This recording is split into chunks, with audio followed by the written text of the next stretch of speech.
Livro A Igreja Triunfante, de Kenneth Hagin. Continuação do capítulo 9. Paulo em Filipos. Paulo tentou destruir as fortalezas sobre Filipos. Foi em Filipos que Paulo teve de lidar com um demônio que estava causando problemas através de uma jovem. Aconteceu que, indo nós para o lugar de oração, nos saiu ao encontro uma jovem possessa de espírito adivinhador, a qual adivinhando dava grande lucro aos seus senhores. Seguindo Paulo e a nós, clamava dizendo: estes homens são servos do Deus Altíssimo e vos anunciam o caminho da salvação. Isto se repetia por muitos dias. Então Paulo, já indignado, voltando-se, disse ao Espírito: em nome de Jesus Cristo eu te mando, retira-te dela. E ele na mesma hora saiu. Atos 16, do 16 ao 18. Um espírito maligno estava usando aquela mulher para atrapalhar o ministério dos discípulos na cidade. A mulher tinha um espírito de adivinhação ou presságio, e o espírito que estava nela sabia quem eram os discípulos. Perceba que Paulo lidou somente com o espírito que estava fazendo com que aquela mulher gritasse e causasse perturbação. Ele não tratou com qualquer fortaleza sobre a cidade. Aquela mulher seguiu os discípulos por muitos dias e o espírito que estava nela proclamava em todos os lugares: estes homens são servos do Deus Altíssimo e vos anunciam o caminho da salvação. Versículo 17. O que ela dizia era verdade, mas quem quer o diabo testificando por você? Era incômodo ter o diabo fazendo propaganda para eles. Então, por que Paulo não repreendeu aquele espírito imundo no primeiro dia? Ou no segundo dia? A razão pela qual ele não fez isso foi que o dom de discernimento de espíritos não operava quando Paulo queria que ele operasse. Ele operava conforme o Espírito Santo desejava. 1 Coríntios 12, 11.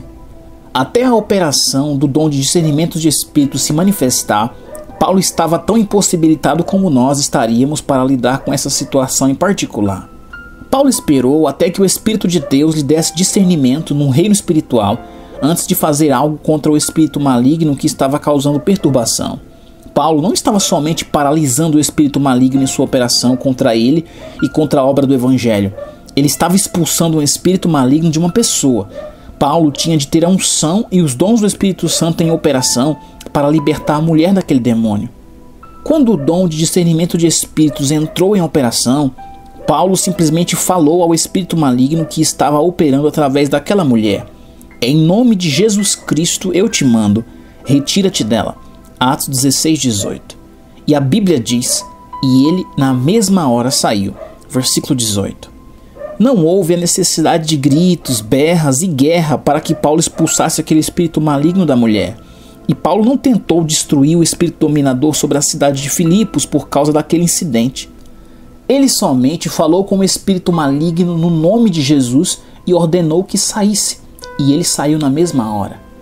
A chave foi que Paulo esperou até ter discernimento do Espírito Santo antes de agir. Em outras palavras, ele lidou com o espírito maligno quando estava no Espírito, pelo poder e pela unção do Espírito Santo, e a mulher foi liberta. Nós também devemos sempre contar com o Espírito Santo, assim como Paulo fez. Em alguns círculos cristãos hoje em dia, as pessoas estão gritando e esbravejando com o diabo e pouco resultado é visto. Isto é porque muitas pessoas estão querendo lidar com o diabo através da energia da carne. É a unção ou o poder do Espírito Santo que quebra o jugo da escravidão do diabo. Isaías 10, 27. A unção está na palavra, então você não terá qualquer unção para lidar com o diabo, a menos que invista tempo plantando a palavra em seu coração. E você não terá o poder de Deus operando em sua vida, a menos que seja um praticante da palavra. Alguns cristãos hoje não estão firmados na palavra. Eles não reservam tempo para esconder a palavra de Deus em seus corações, através do estudo, da leitura e da meditação nela. Então, tentam lutar contra o diabo na energia da carne. Não funcionará, pois você não pode lutar com o diabo na carne, gritando e perseverando nisso. As pessoas que fazem isso estão apenas se desgastando. A Bíblia diz: o que é nascido da carne é carne. O que é nascido do Espírito é Espírito. João 3,6. O diabo e suas hostes de demônios são seres espirituais. É por isso que você não pode lidar com eles na energia da carne e então ganhar. O corpo de Cristo terá de reconhecer que precisa lidar com as coisas do reino espiritual pelo Espírito de Deus, com a palavra de Deus. Paulo não poderia fazer nada mais do que você ou eu podemos sem a unção. Somos totalmente dependentes da palavra de Deus e da unção do Espírito Santo. Estes sinais hão de acompanhar aqueles que creem. Em meu nome expelirão demônios. E ele, os discípulos, tendo partido, pregaram em toda parte, cooperando com eles o Senhor e confirmando a palavra por meio de sinais que se seguiam.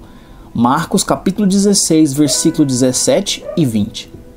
O que Jesus disse aos discípulos sobre expulsar demônios? Ele disse que confirmaria com sinais e maravilhas quando seus discípulos gritassem com o diabo em línguas? Ou Jesus disse que confirmaria com sinais e maravilhas quando seus discípulos ensinassem suas experiências espirituais? Não. A Bíblia diz que Jesus cooperou com seus discípulos, confirmando com sinais a palavra que eles pregavam. Ele disse para eles pregarem a palavra e os sinais seguiriam. Marcos 16, 20. Coloque a palavra em primeiro lugar e você não terá de se preocupar sobre os sinais que o seguirão, incluindo expulsar demônios. De acordo com Jesus, um sinal que seguiria a palavra é que os crentes expulsariam demônios. Marcos capítulo 16, do versículo 17 ao 20. Paulo em Atenas. A cidade de Atenas era outra grande cidade na qual muita maldade prevalecia. O que Paulo ensinou as pessoas a fazerem sobre as fortalezas espirituais naquela cidade? Os responsáveis por Paulo levaram-no até Atenas e regressaram trazendo ordem a Silas e Timóteo para que, o mais depressa possível, fosse ter com ele. Enquanto Paulo os esperava em Atenas, o seu espírito se revoltava em face da idolatria dominante na cidade. Atos 17, 15 e 16. Os atenienses tinham erguido diversas imagens a vários deuses no Areópago. A Bíblia diz que Paulo percebeu que a cidade de Atenas era completamente dominada pela idolatria. Versículo 16. O espírito de Paulo se revoltou por causa das fortalezas que ele viu naquela cidade. O que o apóstolo Paulo fez sobre a idolatria e as fortalezas naquela cidade? Ele travou uma guerra espiritual contra o príncipe espiritual do Areópago nas regiões celestiais? Não. A Bíblia nos diz exatamente o que ele fez. Ensinou o evangelho às pessoas. Ele pregou a palavra. Por isso, dissertava na sinagoga entre os judeus e os gentios piedosos, também na praça todos os dias entre os que se encontravam ali. Então Paulo, levantando-se no meio do Areópago, disse: Senhores atenienses, em tudo vos vejo acentuadamente religiosos, porque passando e observando os objetos de vosso culto, encontrei também um altar no qual está escrito: ao Deus desconhecido. Pois esse que adorais sem conhecer é precisamente aquele que vos anuncio. Atos capítulo 17, versículo 17 e do 22 ao 23. De acordo com o livro de Atos, Paulo não tentou destruir nenhuma fortaleza demoníaca sobre a cidade, embora ele visse que havia muitas fortalezas ali. Ele pregou o evangelho, ele pregou Jesus. Atos capítulo 17, versículo 31 e 32. Nenhuma menção sequer foi feita a respeito do diabo na mensagem que Paulo pregou. Aqueles que creram no que Paulo disse foram salvos. Foi assim que ele quebrou as fortalezas na vida das pessoas. Ele pregou a palavra para que elas pudessem ser salvas. Então Satanás não tinha mais domínio legal sobre elas. Paulo em Éfeso. O capítulo 19 de Atos nos mostra o ministério de Paulo em Éfeso. As pessoas de Éfeso faziam imagens da deusa Diana e as vendiam. Quando Paulo chegou à cidade pregando Jesus Cristo, elas sentiram que sua forma de ganhar vida estava sendo ameaçada. Então levantaram-se contra Paulo para causar um tumulto e impedi-lo de pregar a palavra. Algum tipo de espírito maligno certamente estava dominando aquela cidade, fazendo com que as pessoas se virassem contra Paulo, não é? Mas Paulo não se lançou em um flagrante ataque espiritual para destruir o espírito de Diana. Foi Demétrio, um artesão que trabalhava com prata, que atraiu a atenção para a deusa Diana, não Paulo. Paulo estava ocupado atraindo a atenção para Jesus. Ele estava ocupado pregando o evangelho para que as pessoas pudessem sair do domínio de Satanás. Paulo, tendo passado pelas regiões mais altas, chegou a Éfeso. Durante 3 meses, Paulo frequentou a sinagoga, onde falava ousadamente, dissertando e persuadindo com respeito ao reino de Deus. Visto que alguns deles se mostravam empedernidos e descrentes, falando mal do caminho diante da multidão, Paulo, apartando-se deles, separou os discípulos, passando a discorrer diariamente na escola de Tirano. Durou isto por espaço de 2 anos, dando ensejo a que todos os habitantes da Ásia ouvissem a palavra do Senhor, tanto judeus como gregos. Assim, a palavra do Senhor crescia e prevalecia poderosamente. Atos capítulo 19, versículo 1, do 8 ao 10 e 20. A cidade de Éfeso foi tomada pelo culto a Diana. Em todos os lugares haviam templos dedicados a ela. Diana era a deusa que prevalecia sobre aquela cidade. E também havia outros deuses em outros templos. A cidade era tomada pela adoração a ídolos. Mas Paulo lidava com essas fortalezas demoníacas, pregando a palavra. Levou mais ou menos 2 anos, mas a Bíblia diz que a palavra crescia e prevalecia. Muitas pessoas creram na palavra que Paulo pregou, de forma que a palavra começou a prevalecer em suas vidas. A palavra de Deus dominava naquela cidade, à medida que as pessoas individualmente aceitavam o Evangelho e faziam de Jesus Cristo seu Senhor. No dia de Pentecostes, a igreja primitiva começou com 120 pessoas. Lendo o livro de Atos, é fácil perceber que o diabo tentava parar o crescimento da igreja primitiva. Estamos falando dos ataques do diabo. O diabo atacava a igreja primitiva por todos os lados, com perseguição, testes e provas. Satanás tentou destruir a igreja em sua infância, mas os crentes o venceram com a palavra. E porque a palavra prevalecia, o Senhor acrescentava dia a dia os que iam sendo salvos. Atos 2,47. Satanás usa as mesmas estratégias hoje, testes e provações, que ele usava nos dias da igreja primitiva. Ele ainda está tentando destruir a eficácia da igreja na propagação do evangelho. Mas a Bíblia diz que as portas do inferno não prevalecerão contra a igreja. Mateus 16:18. Bem, a igreja hoje em dia está equipada com a mesma armadura que os crentes da igreja primitiva usavam contra o diabo para permanecerem firmes aos seus ataques de forma bem-sucedida e se mantiverem vitoriosos sobre ele. Podemos vencer as estratégias do inimigo exatamente como a igreja primitiva fez, não colocando o foco da nossa atenção em lutar contra um inimigo derrotado ou tentando destruir fortalezas demoníacas sobre as cidades, mas orando biblicamente. Temos autoridade para paralisar principados e potestades em suas operações contra nós, e podemos orar a Deus para que os corações das pessoas se abram ao Evangelho. Portanto, precisamos sair e pregar a palavra e falar para as pessoas sobre os direitos da sua aliança em Cristo, para que assim elas possam ser libertas. Você, alguma vez já foi àqueles países aonde as pessoas supostamente teriam destruído as fortalezas demoníacas que lá habitavam? É interessante que depois delas as terem destruído, as tais fortalezas ainda continuam lá. É por isso que somente a palavra muda as pessoas, alcança nações e tira as pessoas do domínio e da escravidão de Satanás, a fim de que elas possam aprender como ficar firmes contra ele. Atormentando o diabo. Tenho falado aqui sobre as táticas contra o diabo que não funcionam e são prejudiciais ao corpo de Cristo. E há outra prática que está causando estragos em algumas igrejas hoje. Um pastor me falou recentemente sobre uma escola de libertação que frequentou. Eu a chamo de escolas de escravidão. Nunca vi uma que não se tenha se transformado em uma escola de escravidão, pois eles ensinam as pessoas a serem conscientes do diabo e a temerem a ele. Essas escolas não são novidades, eu as vi surgirem há anos. Em seguida, o pastor me falou: eu pensei que seria uma escola em que os pastores ensinariam assuntos da Bíblia, mas eles nunca ensinaram coisa alguma. Por mais de 4 horas, tudo que eles fizeram foi gritar e berrar com o diabo o mais alto que podiam. Disseram que estavam atormentando o diabo. Eu apenas sentei lá e não recebi nada.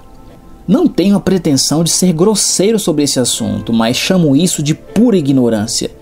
As pessoas naquela escola de libertação poderiam muito bem estar estalando os dedos dizendo: brilha, brilha estrelinha, brilha, brilha lá no céu. Tentar atormentar um inimigo derrotado gritando com ele é perder a batalha verdadeira. A primeira batalha do cristão é com a própria mente não renovada e é vencida à medida que ele permanece firme na sua autoridade em Cristo. Alguns crentes parecem pensar que gritar com o diabo mostra sua autoridade sobre ele, mas o diabo não tem de se curvar ao volume de voz de uma pessoa. Ele não tem medo de barulho, ele tem medo do nome de Jesus. Ele teme o crente que permanece firme na sua autoridade em Cristo. O diabo não tem de parar e desistir de investir contra você com base no volume dos seus gritos, mas ele tem de parar cada estratégia contra a sua vida quando você exerce sua autoridade em Cristo. Você apenas tem de conhecer seus direitos e privilégios em Cristo e reforçar a vitória de Jesus sobre Satanás com a palavra de Deus. Não estamos tentando obter vitória sobre Satanás. Jesus já conquistou. Simplesmente reforçamos a vitória de Jesus com a palavra de Deus em nossa vida. Ouvi a gravação de uma aula que foi supostamente ensinada nessa escola. O pastor disse: a Bíblia diz que Jesus entrou na sinagoga e os espíritos malignos gritaram: você veio nos atormentar? Então vamos atormentar o diabo. Ele estava citando Marcos 5,7 e Lucas 8,28, mas em Mateus 8,29 é dito: e eis que gritaram: que temos nós contigo, ó Filho de Deus? Vieste aqui atormentar-nos antes do tempo? Jesus não podia atormentar esses espíritos maus ainda, nem nós podemos. Até que o domínio de Adão chegue ao fim, demônios e espíritos malignos estarão aqui na terra. Mas, graças a Deus, o dia está chegando em que eles serão lançados em sua morada eterna para serem atormentados. Apocalipse 20, do 1 ao 3. Pense sobre isto. Por que alguém iria querer atormentar o diabo? Jesus o derrotou na cruz. Considerando que Satanás é um inimigo derrotado, não estou muito preocupado com ele. Sei o que fazer com ele se ele aparecer. Glória a Deus. Eu estou mais interessado em pregar sobre Jesus para que as pessoas possam sair do domínio do diabo e aprender a se posicionar de forma bem-sucedida contra Satanás em cada teste e provação. Vamos descobrir o que a Bíblia diz e basear nossa estratégia contra o reino das trevas nos fundamentos bíblicos, a fim de que possamos ganhar para Jesus os que estão perdidos no mundo. Estude a palavra de Deus. Repetidamente você vai ver que Jesus, os 12 discípulos e o apóstolo Paulo ensinaram os cristãos a pregarem a palavra. Eles ensinaram sobre o nome de Jesus e a autoridade que os cristãos possuem nesse nome sobre todos os poderes das trevas. Eles ensinaram os cristãos a permanecerem firmes na sua fé e na palavra de Deus, pois é a palavra que dissipa as fortalezas na vida e no pensamento das pessoas. A unção na palavra tem o poder para quebrar qualquer prisão demoníaca.